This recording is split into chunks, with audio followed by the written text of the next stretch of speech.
So our September Tuesday talk is focused on diversity, equity, and inclusion. And before I introduce our speaker in the session, I'd like to call on Heather Drakes from the Rotary Club of Oshawa Parkwood, who is also the chair of our district DEI committee, for a few remarks. So over to you, Heather. Thanks, Beth. I would just like to thank everyone for being here. This is going to be a very interesting topic, right up with what it is that we're dealing with right now. Tonight, I would like to welcome Dr. Todd Bowtie Jenkins as our guest speaker for tonight. Hi, Todd, welcome. Thank you for coming out. And just so that everybody knows, Todd is feeling a little under the weather tonight, but we are really grateful that he was still able to join us and that we can hear some great information and great perspective. So please have your pens and paper handy to take some great notes as to what it is that he will be sharing with us. Okay, thank you, Heather. So in terms of process, like last month, we will be inviting you to put questions in the chat box. District Governor Mark Chipman will be monitoring that. And so if you have questions, please put them there. And I'm sure that Dr. Jenkins, at the conclusion of his presentation, will entertain those questions. So at this point, it's my pleasure to introduce Dr. Bowtie Todd Jenkins. And I'm also going to talk a little bit about his session, but let me tell you about him first. So Dr. Jenkins currently serves as a Senior Diversity, Inclusion, and Innovation Leader in Corporate America at a Fortune 400 company, and as a Global Inclusion Trainer, Strategist, and Consultant with Bowtie Leadership, Inc. As a consultant, he's worked with several companies such as Walmart, Google, Facebook, American Airlines, Deloitte, etc., oil and gas companies, small and large nonprofits, and entrepreneurs. He graduated with honors from the University of South Carolina with 2 degrees, a Bachelor of Science in Psychology and Sociology. He obtained a Master of Science from Illinois State University and a doctorate from the University of Arkansas. His research area focused on minority professionals, retention and perception of their supervisor within the workplace. Currently, he is enrolled at Harvard University, completing postdoctorate studies as a Harvard Fellow. Dr. Jenkins is a proud Rotarian and Paul Harris Fellow from the Rotary Club of Fayetteville, Arkansas.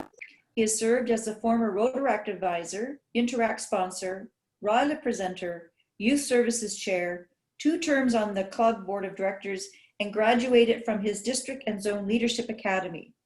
Dr. Jenkins is currently one of the youngest youth exchange district chairs in Rotary International. He has had the honor to speak at various Rotary districts, zones, and international conventions. Dr. Jenkins continues to serve on various boards locally and internationally in education, business, and inclusion initiatives. Today, he is known as Dr. Bowtie Todd, who has given inspirational talks in education to audiences of all sizes and backgrounds throughout North America, Asia, South America, and Europe. Dr. Todd Jenkins is a proud husband, author, servant leader, and conversationalist who believes in his philosophy, Bowtie is all about serve and simply be a gift unto the world. His session tonight focuses on this year's presidential theme is Rotary Opens Opportunities, and we are charged to grow Rotary and ensure it is an invitation to endless opportunities. The best way to grow Rotary is to inspire and motivate existing members and to look for potential members who are missing. Come ready to be inspired and learn how diversity and inclusion will help you during your Rotary year and beyond with Dr. Bowtie Todd, moving from diversity to inclusion. The presentation is not your ordinary diversity talk, so come prepared to learn and have fun. Please welcome Dr. Bowtie Todd Jenkins.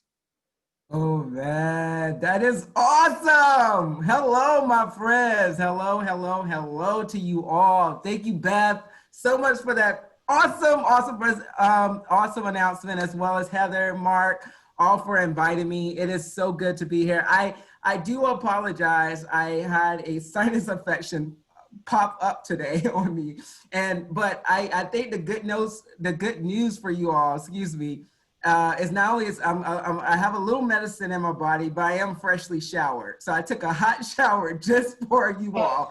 So I just got out of the shower, and hopefully tonight we can make it through.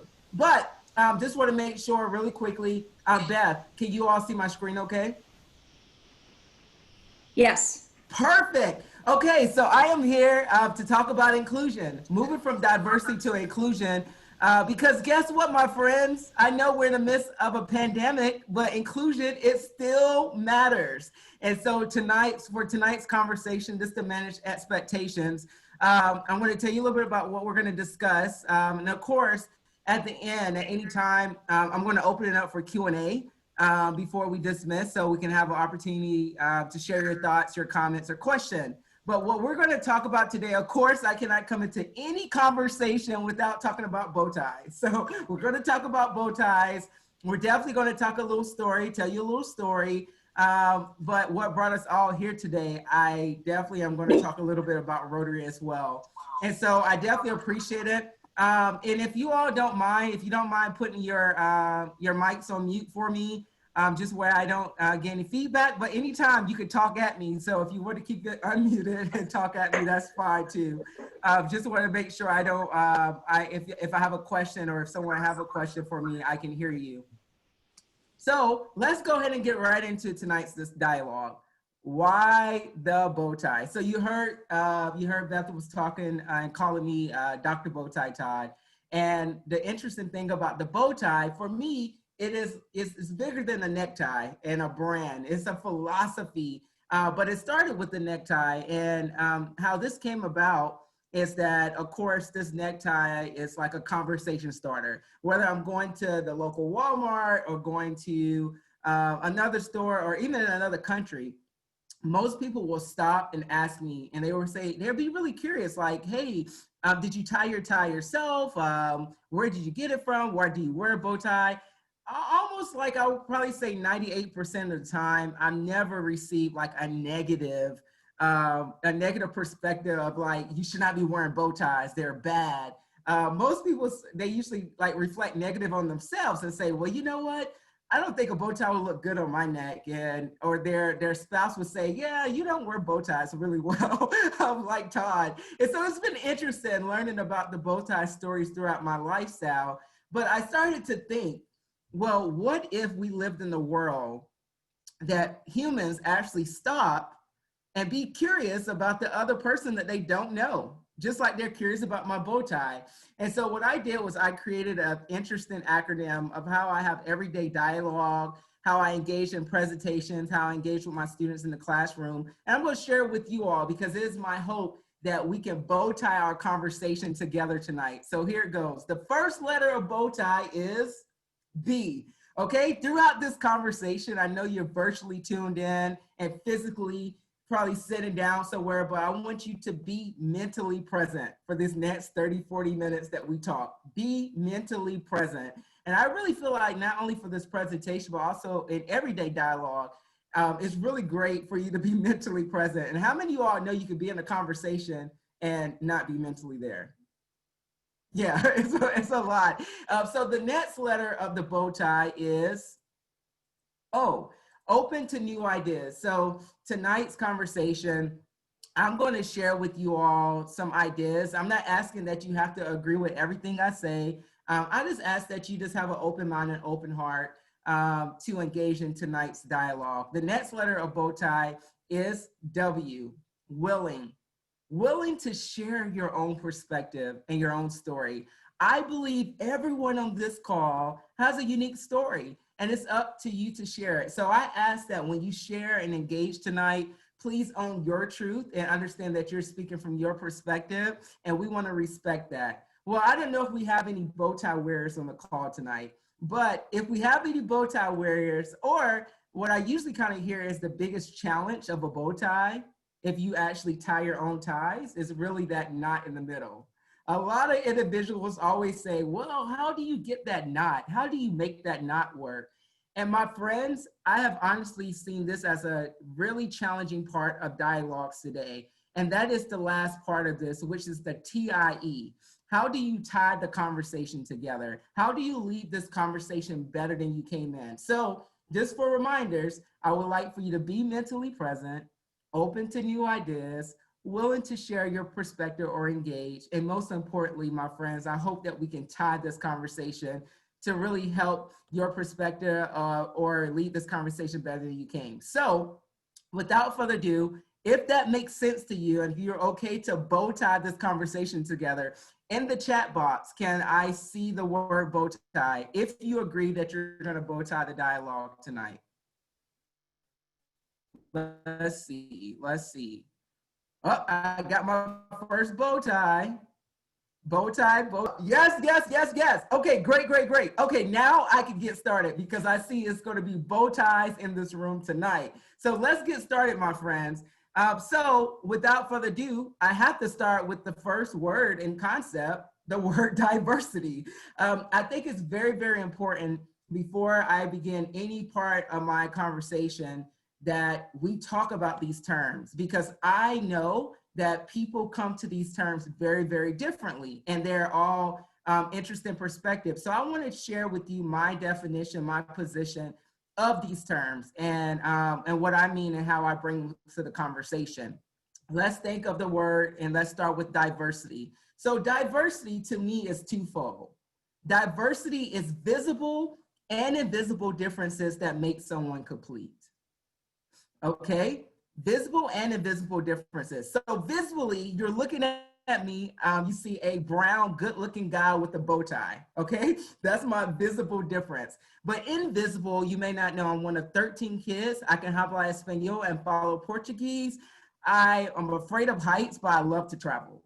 So I want people to understand when we think of this word diversity, and especially to my friends in Canada, because you guys do a lot of indicators of visible minority. And you know, you kind of have all these things from the parliament and government indicators, but we also know it's not all about what you see on the outside, but it's also your mindsets, your behavior, your ideas, your socioeconomic status, your orientation, your faith.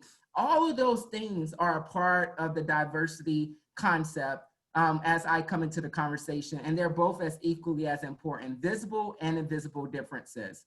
Now, this word inclusion. Inclusion is pretty simple. It's been able to have an environment, a client, and a climate where everyone, a climate where everyone come together to respect those visible and invisible differences that have a high equitable performing organization. It's very, very simple, but this is usually the most challenging part because when you try to create the climate, it's really about how people behave in a way to respect those invisible and visible differences, that people are seen and heard. That's the part of inclusion. Now, it's two interesting pieces of this. I put heard in my definition because how many of you all know you could be doing a lot of talking, but that does not mean anyone is listening. So it's very important that in the inclusive climate that people are seen and heard. Now, I'll also talk about this interesting word as equitable. Now, we have a DEI task force there in the district, and DEI, diversity, equity, and inclusion. Well, it's a difference between equity and equality. And I give you the example of a shoe, okay? This is actually my shoe. It's a brown shoe, and this is my favorite color. And I also wear a size 11.5. But equality is Beth, you get a shoe, Burns, you get a shoe, John, you get a shoe, Heather. It's like Oprah, everybody gets shoes, okay? That is equality. But equity is giving everyone on this call a shoe that fits them. Now you got to think about that. Well, let me use this as an example. Miss Beth, can you hear me okay? Yes, I can. Okay, Beth, question for you. What is your favorite color shoe? You Navy have a favorite blue. color? Navy blue? Navy blue. Navy blue. Okay, Miss Beth, and if you don't mind sharing, what is your shoe size? 6.5. 6.5. Miss Beth, how would you feel if I asked you to wear my 11.5 brown shoe to Rotary every day? That would be awkward. Awkward, awkward, awkward, awkward, awkward. Okay, this is very, thank you so much, Miss Beth. This is interesting, my friends. So I asked Miss Beth, how would you feel if I asked you to wear my size brown shoe, 11 and a half, because I know it felt very comfortable on me. How would you feel come to Rotary every day? Miss Beth said, I would feel awkward. What did Miss Beth not say? She did not say, Dr. Jenkins, I don't care about your little shoe. I'm not wearing it to Rotary. My friends, we have people showing up to our clubs, showing up to our communities, showing up to our jobs every day with shoes that was given to them that does not fit and they're forced to wear it. I want you all to think about that. That'll be another conversation for another presentation. But hey, here's another great metaphor and visual for you guys to look at. The difference between equality and equity. You've probably seen this all across social media. It got a lot of traction, but if this is your first time seeing it, it's basically utilizing the metaphor of a visual of these individuals who are trying to see the baseball game, right? And so you can see on the left of the equality of the crate and the barrel, or equity of the elevation with the crates and the barrel. I show this all around the world to corporate clients. And I still have people ask me, Dr. Jenkins, is this whole equity thing, is it all about propping up short people?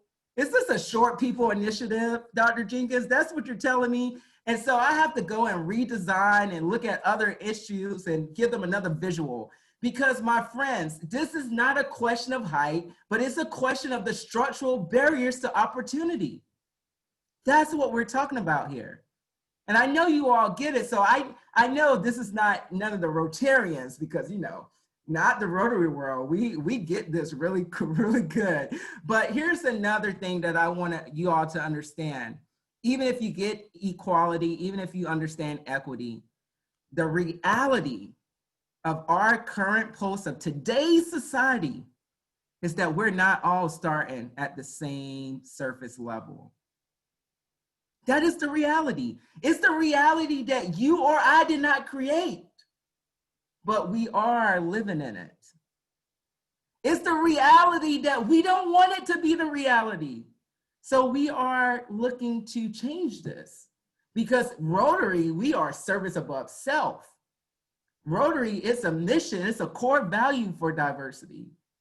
And Rotary wants to change this reality. That's my thought. So let me tell you a quick story about this little kid I got to know very much. But before I do that, I want you to understand that it's 3 ways of looking at this whole case of moving from diversity and inclusion. Okay, it's 3 ways that people usually show up. And they usually believe in the social case. Well, let me start with the morals, because I always get the moral case first. It is the right thing to do. Okay, that's usually the moral case of why this is important. And then I ask others, okay, some people don't believe that it's the right thing to do, okay? Then people say it's a social case. The world is changing, so we gotta change with the world. My community demographics are changing, so I have to change with the community. It's a social case. Well, my friends, I will tell you, I've been doing this work quite some time, and some people don't believe in the social or the moral case. But one thing and one case that I have really seen that sticks really well is the business case. Because you may not care about the morals, you may not care about the social, but you do care what comes in and out of your pocket, especially in corporate America. And so, and I see this for a lot of business organizations. And so I started to think, well, it's also a case for inclusion for Rotary. And I do believe that if we get inclusion right, my friends, it will, we see this in research for all organizations, it will build a stronger, innovative experience and shared value for the global world. The global world, that's big. The global world, it will actually have a shared value, guess what? Who else? For Rotarians and the communities in which we live and serve. It's a case where everyone is included and everybody wins, including straight white old men. Everybody wins. It is awesome, right? And I have to say that if you didn't hear me, I said yes, including straight white old men, because so many times when we hear about diversity and inclusion, Everyone thinks of everyone else except for the older white gentleman or male in the room. It's like, no, you're evil. You don't belong in this conversation. We're talking about everything you create. No, inclusion is having everyone at the table for the dialogue. Inclusion is having everyone's opinions heard and allowing everyone to be seen. So we do have a strong case for this. So I come back to D&I, but I do want to tell you about this little boy I got to know very well. This little boy was raised in the projects in the inner city. And this little kid, actually, as you learn his story, his mother had him at the age of 15. And so it was a lot of risk factors with this kid growing up. And as I got to know his story very well, and he told me about living in the projects, you know, in the US. And the projects, of course, you know, it was a lot of things that came with the social factors in living in a low income housing area. And it was a lot of things that was true for this neighborhood or this project. They had a lot of gangs, you know, violence, crime, all the things that kind of come associated with sometimes with some of these housing areas in the United States. Well, it was actually really, really terrible that this is actually the hood or the projects that's that's in a national study for the United States, that they look at these kids' test scores in the 3rd grade to determine and project how many prison beds to build. This was the projects that this kid grew up in. And so the sample size. Well, outside the projects, he also talked about volunteers. And he started talking about, you know, well, he always say the black church and the white church. And he would say these white church, the white missionaries will come down to the hood to teach them, you know, a Bible study, et cetera, and invite them to this camp, which was an old Boy Scout camp. At this old Boy Scout camp was his first experience outside the hood in school. And he would talk about how he learned how to shoot a bow and arrow, how he learned how to canoe and swim, etc. It was very interesting hearing about him going to this camp. And it's funny too, because, you know, for the project kids, you only can go there. This camp is actually a summer camp, but they only allow the projects kids to come in for certain hours during the day. And if you can get 3 days in a row without getting in trouble, they invite you back for an extended week. But you got to bill your credit. So it was very interesting hearing his story. But outside of volunteers, another thing he also talked a lot about in his growing up in his story was school. And I don't know if you all can recall, but this kid can recall every teacher he had in elementary school by their last name, of course. But he knew all their names. And if you look from your left to right, this was his elementary school in what they call the Black District. He made straight 100s throughout his entire elementary school career, if you will. And then he had to test into the White District. And he tested into the White District and was able to go to high school in the White District. As you can see the infrastructure here, it looks very different. Well, not only did he have to test into the White District, but due to zoning, he was able to go to that school because his grandmother was a janitor at the school district. So that's why he was able to, that's the only way he was able to go to school. And listen to his story, he would talk about how his grandmother had to be, you know, at work by 6 a.m. So he always got dropped off to school by 6 a.m. Before all the other high school kids would get there. So he talked a lot about that he learned to read and do a lot of homework. But once again, this little kid raised in the hood, he beat some odds and he went off to college. He went off to college to study psychology because he wanted to know all about why he made it out. And Rotary was one of his first experience abroad to study at University of Campinas in Sao Paulo. And that's how he learned a little Portuguese. And now the little kid is here today talking to all my friends in Canada and District 7070, because I want you all to understand this. I am a proud Rotarian. I am. I know you heard my bio, you can see all that stuff, but that stuff does not matter, because what matters is the heart and our behaviors of how we show up every day in this space to make a difference. And I want you to understand from my story that not only that, okay, yes, Todd, you did these things, but I not only just doing this by myself, I am happily married to my wife who allowed me to share my gift to the world. So I cannot tell my full story without talking about my wife and all she does to support me. And of course, I continue to do and stay in school for the rest of my life. But my message is very simple. There's hope for people like me because of what you do every day. There's hope for people like me because of the volunteers, what you do every day. These are actually the two gentlemen who made it possible for me to go to Brazil. Paul Reagan was a Rotarian from the United States, and Paulo was a Rotarian from Brazil. I want you all to know I wake up every day because of the cog that allow us to turn. I wake up every day, and you really want to talk about true inclusion? If you don't know your role in the inclusion world where we're at right now, I want you to know your role as a Rotarian is more critical and important than ever before because of your heart and because of what we do every day with the mission of Rotary. So there's hope, but there's always hope to do bigger and better. There's hope to build a stronger and a better diverse Rotary, my friends. And that's why we're continuing to have these conversations, because there's opportunity.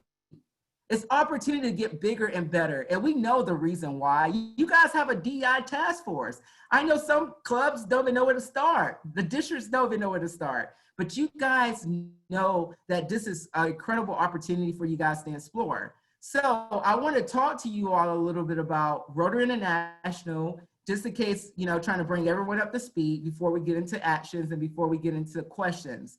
But Rotary International Board of Directors, they made a policy statement, a position statement. A position statement around diversity, equity, inclusion. This was around 2 years ago. The Board of Directors adopted this statement. Okay, now what does that mean, Dr. Jenkins? They adopted this statement. They did not create this statement. They adopted the statement, okay?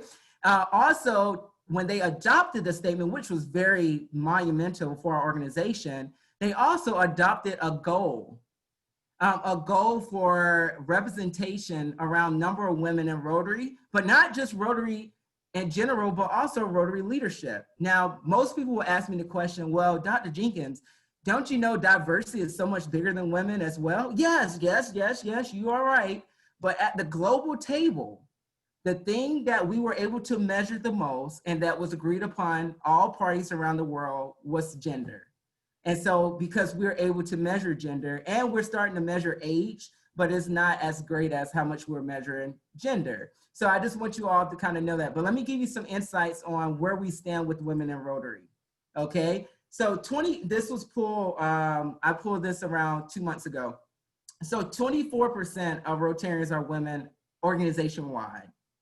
But if you look at all the various countries, continents, et cetera, you will see that, we have Japan as low as 7%, and then US, Canada, we got 32%, but look how they grouped all that together. I don't think that's to all fair to concern. But yes, aggregated, we have 32%, but Africa and Middle East have 33%. As I go into the data, Africa and Middle East, they are doing pretty good with women in Rotary. But if I look at women in leadership in Africa and Middle East, we have a lot of opportunity. And we also have a lot of course, we all know we have a lot of opportunity in the US and Canada. So don't get comfortable, my friends, but I want you to know where we were and where we're trying to go. So this is where we were, because if you look at where we're at today, you may say, wow, we're terrible, Todd. But you got to look at where we were at and how far we came along since 2015. So if you look at the leadership, women in leadership in 2015, we were 22% club presidents, 18%. I couldn't find regional leaders and directors, but I was able to pull 2019 stats. And we're at 28% and 10%. This is where we were at when I was able to pull the data for 2020, 2021. So we actually increased, right? Look at the green. I know it's not 30%, but we did increase. So when you ask and you make your perception, it's very good to ask for the data and understand the data, because we have improved and we are getting better. But once again, my friends, don't get comfortable. I will say, now this is when I made this prior to my birthday. My birthday is August 7th. So this was prior to Jennifer, her nomination. But we didn't have a female president or a president that so happened to be female at the time. Now that's changing. And so as a lot of women in Rotary and leadership is changing. So if we look at our trustees and our directors, this is the first time ever that we're going to have 6 women on the board at one time. The first time ever. Now, it's actually interesting now. Most people would say, man, Rotary is a 100 years organization. They never had a female president, because one of my clients are Kiwanis, and they're like on their 3rd or 4th female president. And they're like, what is taking Rotary so long? Well, you got to also understand, and I think you all know this, but how women even got into Rotary was not a Rotary decision, okay? It was a Supreme Court decision. So once again, if you look at, because that happened a little bit before my birth, around 86, 87, and so it's now taken 30 years. When I look at the data points, my friends, it actually takes someone around the average of 30 years of Rotary experience to be eligible and qualified to be the president or a Rotary International leader. Well, my friends, I don't know if I'm going to wait around 33 years for that, but I just want you all to kind of understand the situation that we're dealing with, because it's bigger than just perception. We got to also know the data and the policies that facilitate what we see today. Now, before I go into Rotary Open Opportunities, I definitely have to give a shout out to the great Jennifer. She's a great friend of mine, and I am so happy for her nomination. I'm happy for her nomination is because she is a great leader that so happened to be a woman. I so love that. I just love it. I love it. I love it. Love it. But my friends, once again, it may be a check mark to some people. Say, wow, we got our first president as a female. That is not solving our issues. So don't get comfortable, because that's what because you guys are my friends. So I'm going to continue to be honest and transparent. Don't be comfortable, because we have opportunities. And what better fitting thing in the midst of these pandemics that we're dealing with, because we're dealing with 2 pandemics here. One pandemic is COVID-19 that the world recognized, and the second pandemic is racism that the world is like starting to wake back up to again. But Rotary did not close doors. Rotary opened doors and opened opportunities. So I definitely want to share with you all that since we are people of action, how can we really move from diversity to inclusion? And definitely want to be able to open it up for Q&A too. So here we go. Here's the first rocket science. You ready? Now I get paid to say this. Here we go. Inclusion starts with, anybody know? Anybody know? I see it. I see mouths moving. But I'm going to tell you, inclusion, I see you, Mark. It starts with the letter I. And here we go. There we go. Now the presentation is over. It starts with the letter I. Did you know that? It starts with the letter I. I have to really break it down like that, because so many times when I work with organizations and I say, hey, where do we need to start? They write this long list on the board. And I never see any of that list pointing fingers back to themselves. It's all about everybody else. And usually when people come together, especially around this initiative, if you're not a part of the passion alignment group and you're on the outside of the initiative, it's usually a shame and blame game going on. And I would tell you that in my approach and in our profession, this is not a shame and blame game. What we're doing in the work of inclusion is that the #1 start is not pointing a finger here, but pointing a finger here. I know that's so hard to do, my friends. I know. I usually tell everybody, let's try it for the first time, because I know some people probably never point their finger at themselves, but you could try it on your own. Just try it in your mind. Okay, I'm not going to try to embarrass anyone, but make sure you point the finger at yourself when you start with this work in inclusion. The next step I would tell you is that mindsets are the hardest to change. We are all biased. It's a human flaw. okay? This is not a black, white, girl, gay thing. It is a human thing. And everybody on this call is biased. Now, the interesting thing is whether you know what's conscious or unconscious and how your biases come into your behavior.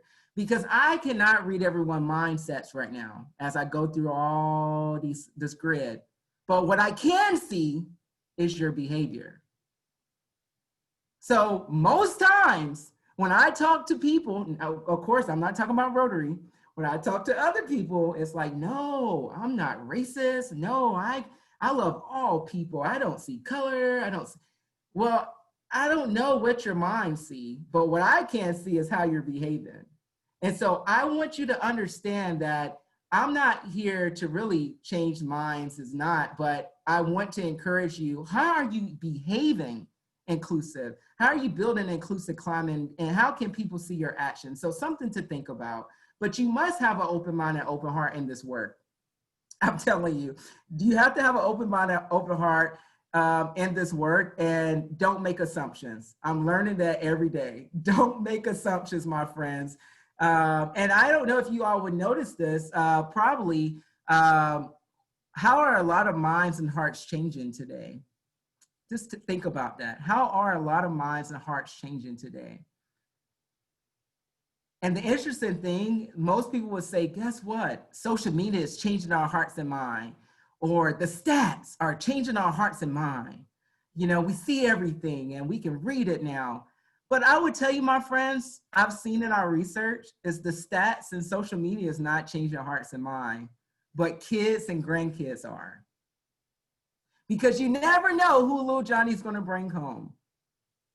You just don't know, because it's something different when it's in your home versus in your neighborhood.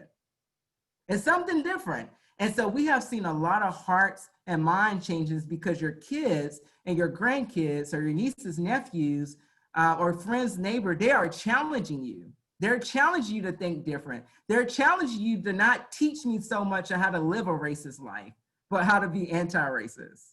That's interesting. Kids are teaching us this. The next thing I share with you is like, yes, I can give you a whole list of the top 50 practices not to do or to do as far as DEI. I have that if you're interested. But I would tell you that you can read a lot of books, and that's great. You can actually watch a lot of movies, that's great. You can have a lot of conversations and training, that's great.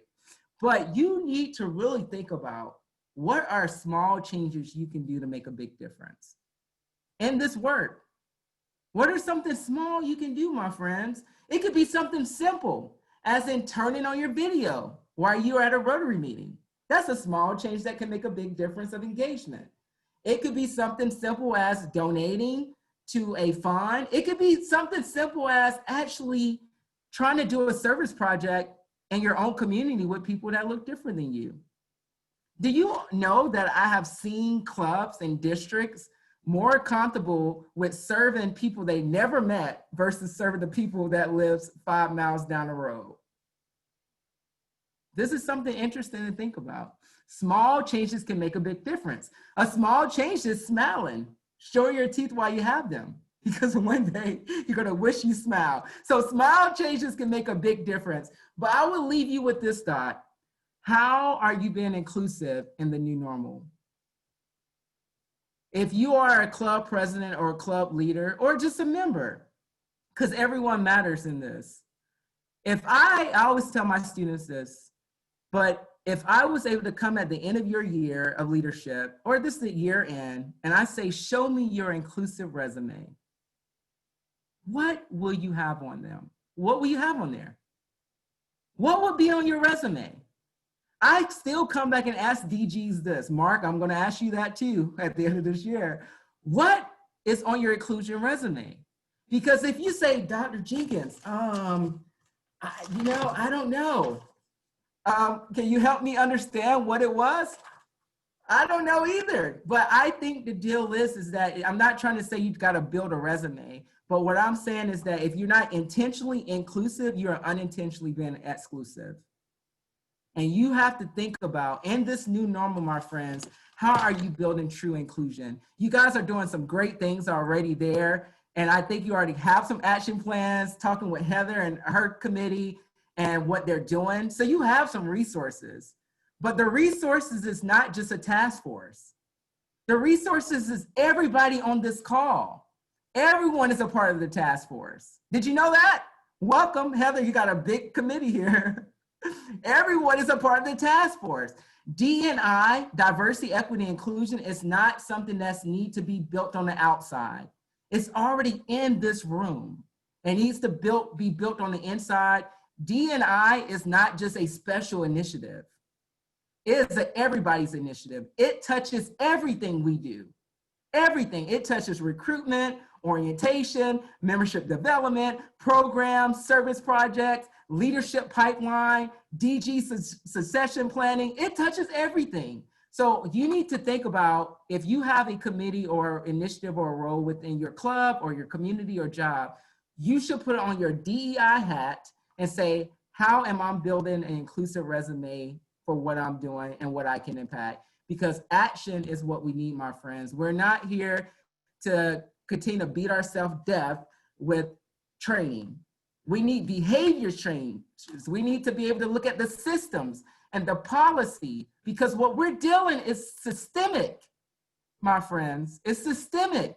So we got to uproot this thing from the core. It's called a root cause analysis. And we got to uproot it if we really want to have the change and allow the legacy that you guys are creating to be manifest in the future generations of today and tomorrow. So, my friends, I'm not going to preach because I'm a good old Southern boy, but I'm going to open it up for questions and answer. But my hope and my mission today is to say to you all is that, how are you being inclusive in this new normal? Because we need action. We understand it's not about diversity checkbox for us, but it's about the inclusive climate, inclusive behaviors, and most important, the inclusive outcomes. So here's my contact information. If you guys want to connect with me, talk with me more and more and more. I also have this cool podcast that I lifted up. It's free. It's Bowtie Combo. You could go, you could actually go check it out. It's on all things, Spotify, Apple, all that good stuff. But I want to hear from you all. So definitely reach out to me on Instagram, Facebook, and connect with me. And I do apologize for my sinus and kind of been all over the place, but I do want to open it up for a Q&A. So I turn it back over to you, either Beth, Mark, Heather, or how you all would like to facilitate this. But thank you all. Thank so I'm you. going to turn it over to Mark. All right. Dr. Todd, first off, the last time I saw you in Niagara Falls, about a year ago, you came on stage singing The Lion King. I'm not going to ask you to sing it tonight because I know you're in the weather. But I knew at that time you were a special guy. And we've been trying to connect and get you to speak to our membership for a while. We had you booked for the district assembly. And of course, we knew where how that unfolded. But so happy to see you here tonight. So the first quote I actually saw, and Nikita wanted to emphasize your quote, and she said, if you're not intentionally inclusive, you're unintentionally exclusive. So I don't know, Nikita, if you want to say anything further to that, but obviously that was very profound and important.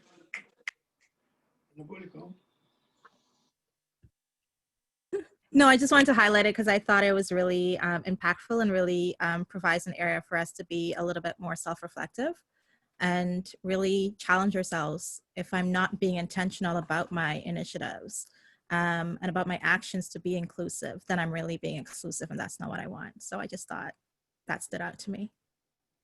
Awesome. Thank you for your comment. Thanks, Nikita.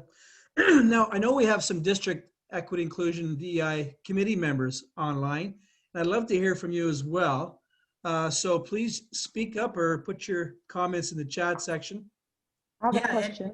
I have a comment. I was about to say I'm open to questions, comments, feedback, personal, professionally. Go ahead, my friend from Ghana. Oh, thank you. Sorry, let me just get my screen on. I mean, one of the comments I wanted to make is that I think you spoke about sometimes turning your video off is not being inclusive.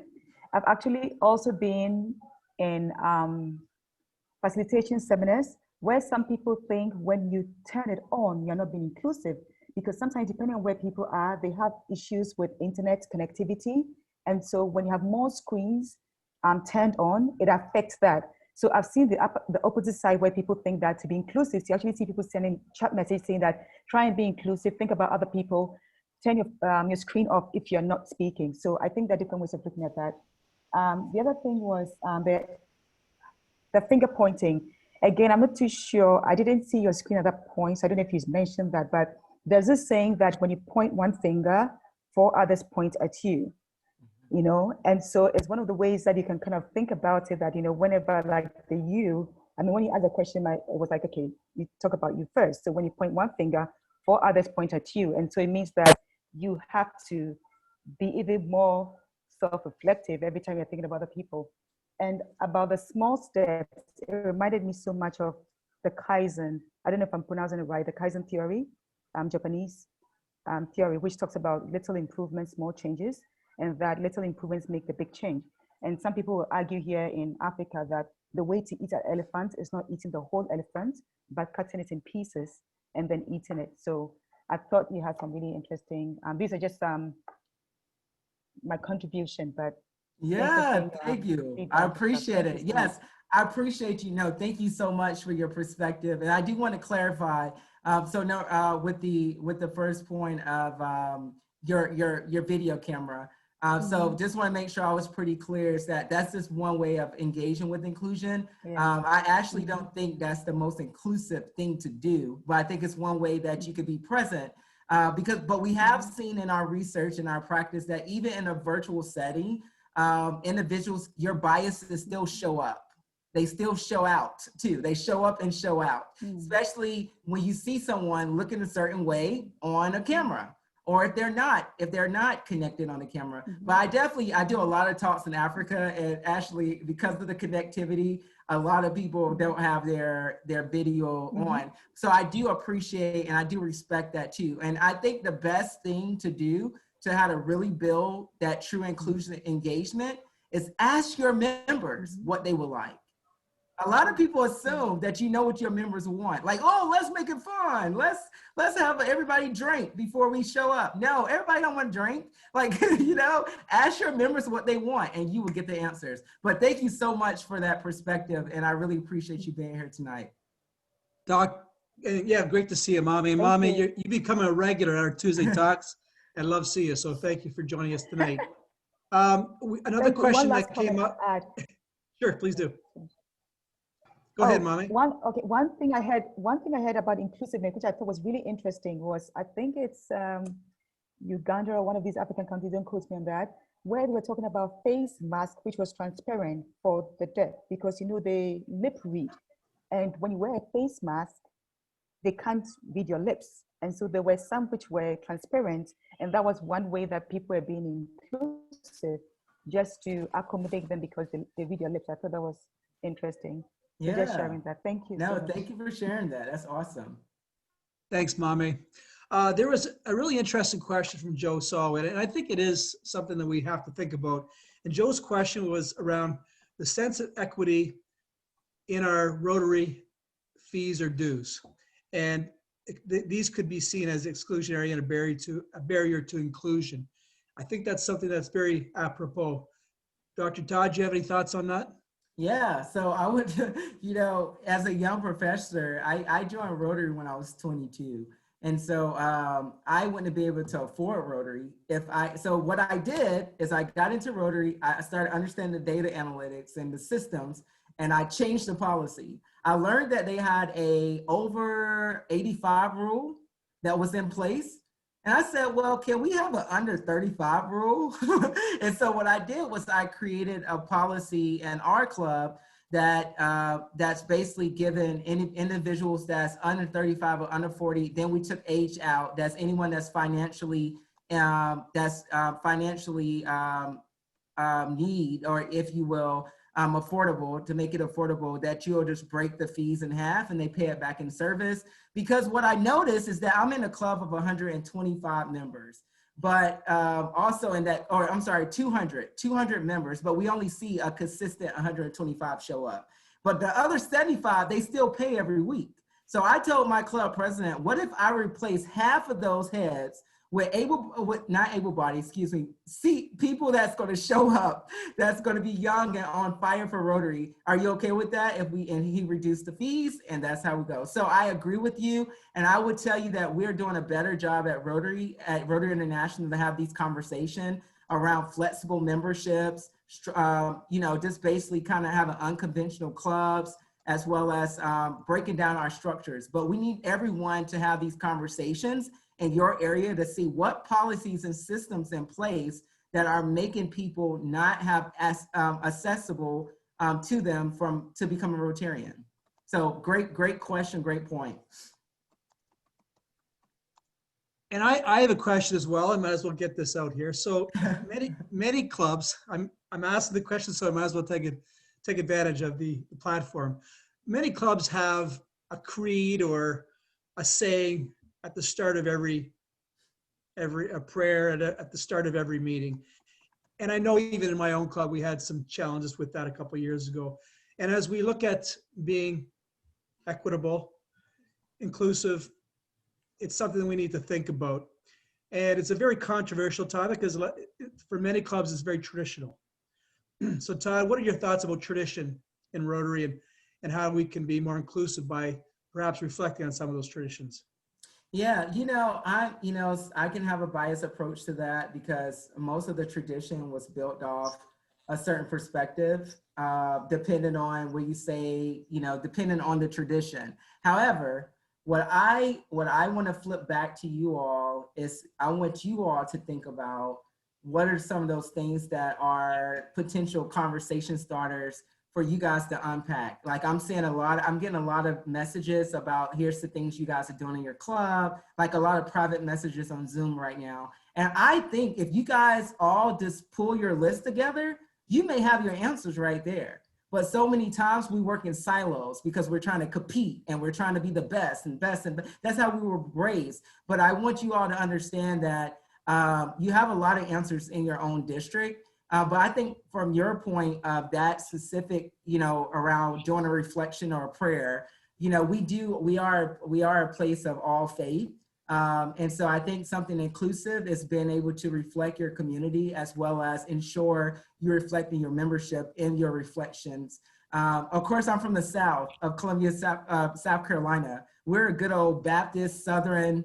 I mean, they pray about everything. And so, but at the same time, my faith and the way I practice may be very different. And so because of traditions and because it's the Southern Belt or the Bible Belt, sometimes people don't know what they don't know. And so I think it's take thought leaders like everyone on this call to have those tough conversations. And that's like, let's be real. We're in a climate right now that Rotarians are debating whether we should talk about Black Lives Matter in a club or not. I'm on a lot of calls like this and they say it's political. Don't bring politics into talking about humans. Don't do that because it's different. My friends, I think it is important that we dialogue. I don't debate, but we can dialogue. And I think you guys have to continue to have these tough conversations. It will make us all better. Thank you for that answer, Todd. There's a question or a comment from Hal Allen. Hal just waved hi. I think you talked about your opportunity as exchange student in Brazil. I think that's perhaps why you joined Rotary. Is that the case? The question from Hal is, why did Dr. Todd join Rotary? Yeah, so I actually joined Rotary by mistake. It was not because of that. I actually did. I joined Rotary because the chancellor was my mentor at the university, and they did a lot to recruit me here from Chicago. And I live in Arkansas right now, home of Walmart. And if you've been to Arkansas, probably everything you probably think of that came to mind. No, I'm just kidding. I live in a really, really nice place. But anyway, I was a young educator, and a lot of my students was the same age, and I didn't have any place to go out. And I'm like, I don't like to go and bike and things like that they say this is what the adults should do in our area. So I went to the chancellor and I complained. And he said, and I was like, I don't know much about this community. And he said, you should go to this group. They're my weekly newspaper. And it was Rotary. And so he was my sponsor into Rotary. It's funny story. is when I walked in with the chancellor, everyone stood up and clapped. And I'm like, yes, because I'm here with the chancellor. Well, they clapped because he have not been to a meeting in 7 years. And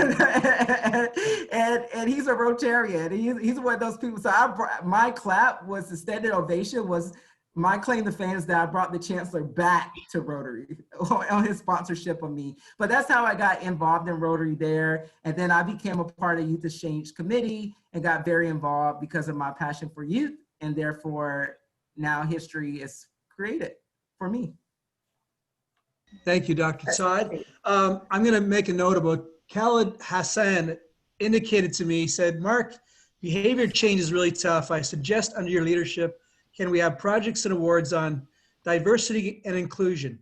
It should be practiced on a regular basis. So perhaps I'll make that a part of my inclusive resume this year. So thank you for that. Yeah, that's nice. I've seen some districts, they're doing citations for clubs. Because see, what you got to do, my friends, is because they can't see the mindset. So you have to think about behavior change. In order to really help facilitate, you got to have a blended approach. You got to look at system policies and all the other things as well. And if you don't address the system and policies, you won't probably measure the behavior that you wish to see. So I think that's a part of the system. And think about this, Mark, what is going to be sustainable when you leave? That's how you have to make a systematic change. And so everyone that's in leadership has to be a part of those efforts because we're on a journey here, my friends. Guess what? This is not going to be solved in 1 year or 30 days. So I'm letting you all know, be patient, but you need to be involved and engaged. So someone just asked me the question. I have I'm sorry, I wasn't looking at the chat box. A lot of people are asking me questions privately.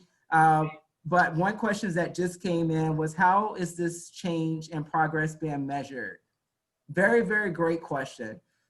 You have to really talk about that as your club and your district, because we have seen that people look at success very differently, depends on your climate and culture. Some people look at quantitative data based on representation, your gender, your age. Some people also look at qualitative data based on personalities and your innovation progress. Projects, etc. So you guys need to think about that as far as your culture and climate of what needs to be measured, because everyone has different kind of radars. But I think that's a great project for your task force. Sorry, Heather. Hi, Mark, Dr. Todd. Yes. I just wanted to thank you so much for a great speech. And by the way, I lived in Arkansas, Little Rock, Arkansas. So I know what you're talking about, and I loved it there. That's awesome. Thank you.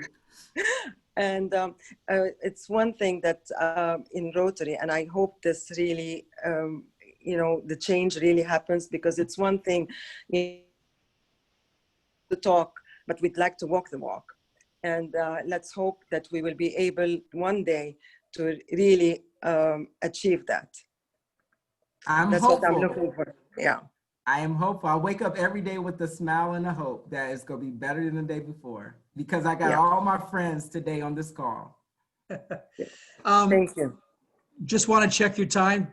Dr. Todd, are you still good? Yeah, I'm rolling. I'm sick and rolling, but I'm rolling. Okay. All right. Because after this, my wife is it's downhill from this point on. So I'm just gonna. Does anybody want to just speak up on the camera and? I'd like to say something. Mr. Burns, go ahead, please. Yeah. This gentleman here.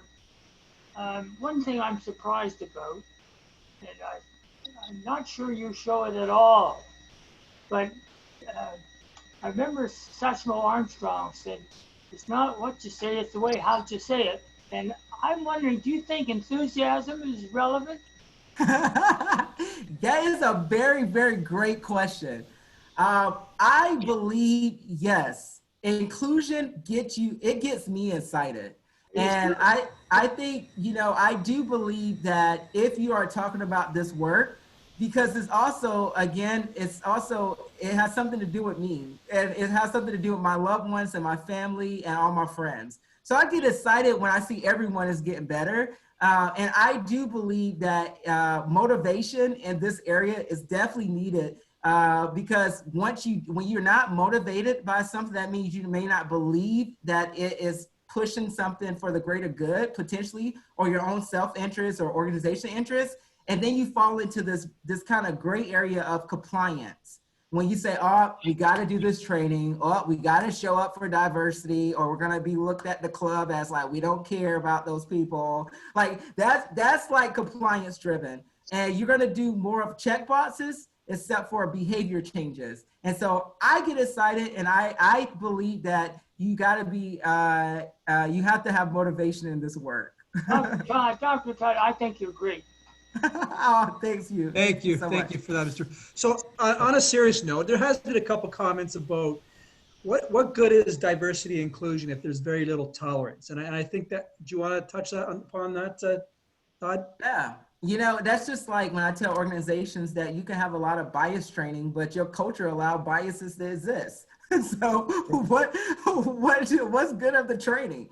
I think that's the same thing with tolerance, right? You could do a lot of cultural competency training, a lot of diverse topics, but at the same time, we are a public organization and we do have values.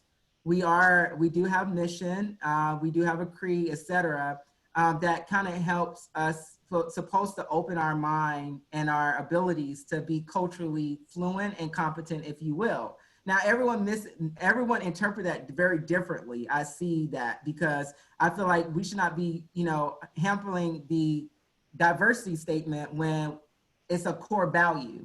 But I would tell you that the best advice I have for tolerance is it's not something you should teach, it's something that you should experience.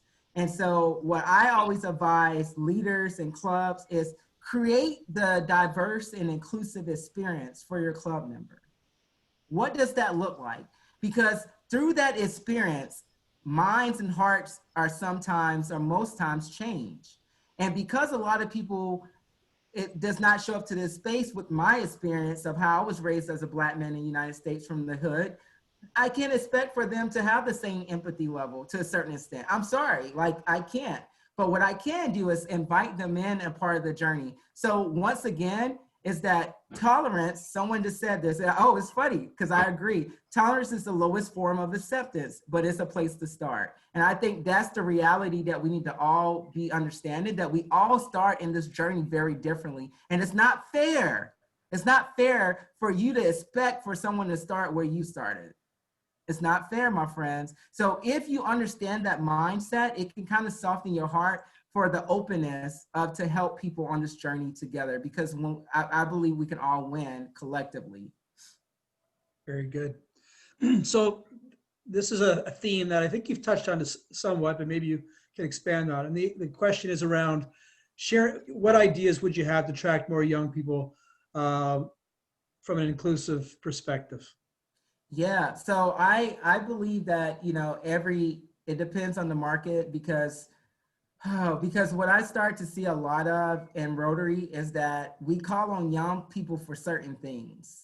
It's like, oh, the young people are going to teach us how to do the social media, or they're going to be the volunteers for the hospitality suite. Like, this is what we see. But young people everyone has value. So before I say how to attract young people, let's start in-house. Let's start in-house that we should not separate young and old, okay? That we should not say, oh, that you're young, you're a youngin', so you get this. We need to have blended approaches. And I always say we should have reverse mentorship. Allow all generations and backgrounds to reverse and mentor each other, because we need everyone at the table. The one thing I love about my Rotary Club is I sit at the front table, and everyone at the front table is 7 seats, but everyone is above the age of 90 at the front table, except for me. I'm the youngest member of my club. And I actually set up there first because unfortunately they may be the first one to leave. So I want to make sure I capture all of their experiences. But that has been very, very eye-opening for me, is because what they see us as, we're bridging the gap. And so before you go out and trying to attract young people, start internally to understand what is the climate and if a young person will even be feeling welcome, because everyone don't like to be the pigeonhole and the quota of, oh, that's our young person and they're so this, and this. So I would say start internal. The next thing of attracting a different market, it's just like anything you do in business. You have to do your market research. You have to also analyze the market. I know, right? Did you ever think you'll be doing that in Rotary? Yes. In order for you to attract something you don't see or you wish to see, you have to go build the relationship. You have to go understand. And I have seen that with a lot of diverse communities, is that if you want to attract and recruit new members that of diverse backgrounds, go get to know them through relationship building and doing service. And then the attraction will come later. But it's hard to go recruit somebody you don't know.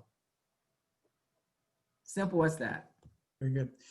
I've got another question from Hal Allen, and it reads, do you think that the Black Life movement can make concrete changes without the broader societal involvement?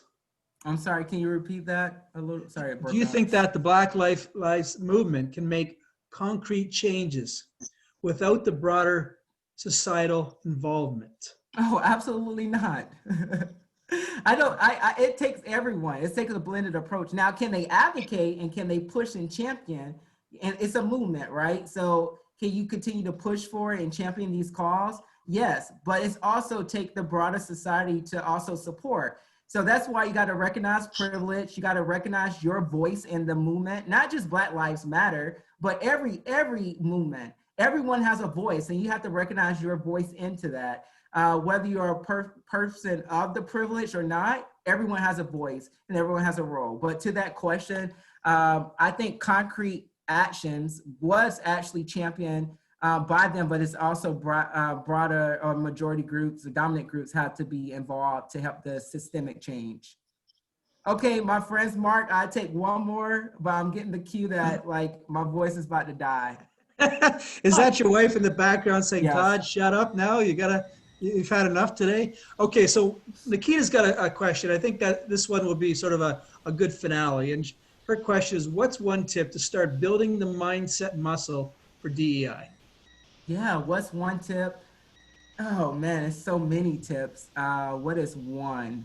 Okay, I will give you all this. Let me put it in the chat. This is one concrete tip for everyone to come in, and it's called it's a Harvard's. You probably haven't already seen it before or heard of it. Some people you may want to debate about it, but once again, I don't debate. I just dialogue. The Harvard's IAT test. It's called the Implicit Association Test. It's free, and you can go Google it. I advise you to start on the categories that you're least comfortable with. And this is the great thing about this test. I'm actually on the research team with this. It's been created like 30 years ago, but we're on the next phase of it.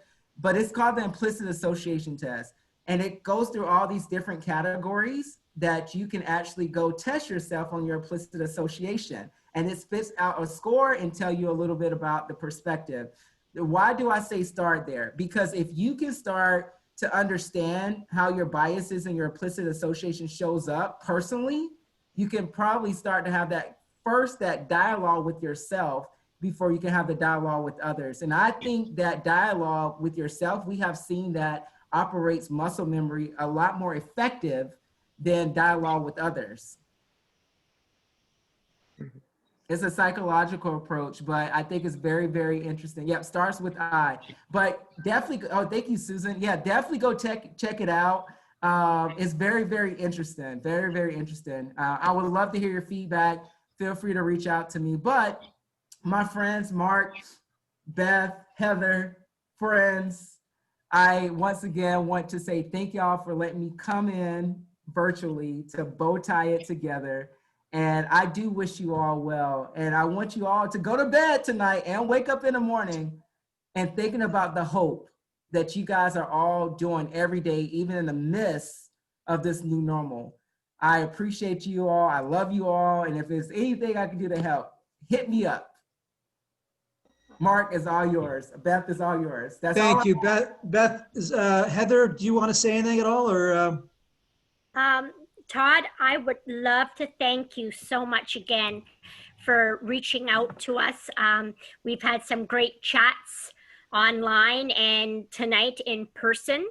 I look forward to those continued chats as I continue to lead with a great team within the DEI committee that we have here. Yes, there's a lot on our plate, a lot of responsibility, but I know with the team that we have good things to come ahead, especially with you in our corner. Oh, thank you so much. Well, you got 76 other friends to do it with as well. So I think that's really cool. Thank you all so much.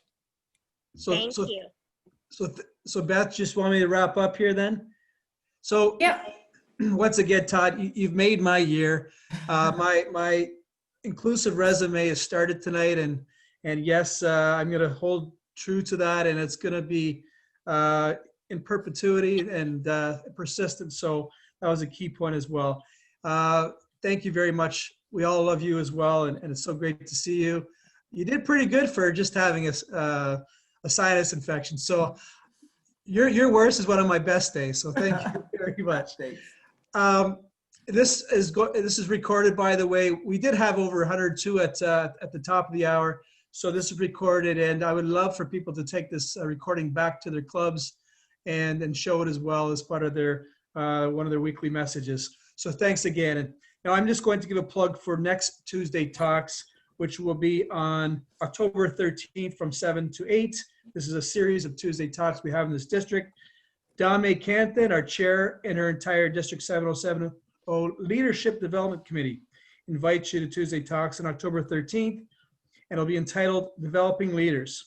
So come ready to learn and connect as this team charts its course to create an effective leadership framework in our districts that includes engaging a younger generation in Rotary service. So everybody was on here tonight and they've attended our past Tuesday Talk sessions.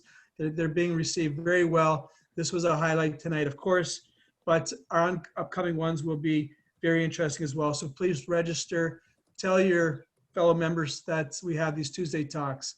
So with that said, I wish you well, Todd, and I hope we'll get together in person sometime, and who knows when, but thank you very much again, and have a wonderful evening. And this concludes our Tuesday Talks session, Diversity to Inclusion, with Dr. Todd Bowtie Jenkins. Have a great night, everybody. Thank you, Todd. It was great to hear you again. I heard you in Niagara Falls. It was great to hear you again. Thank you. Thank you, Beth. Oh, yeah, I do remember you, actually. Thank you. Bye, friends. Take care. Thanks a lot, my friend. Take care. Thanks, everybody, for joining us tonight. Stay well.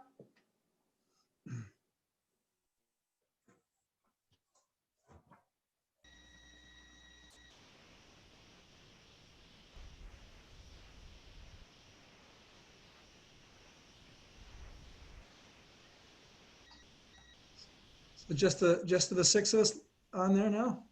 Yeah. So I think that went really well, Mark, don't you? Oh, phenomenally well. Yeah. He's just so inspirational, such a great speaker. Yeah. So no, it was great. Yeah. Heather, thank you for your engagement and coordination with Todd, and I think that went really well and a good kickoff to DEI. So a lot to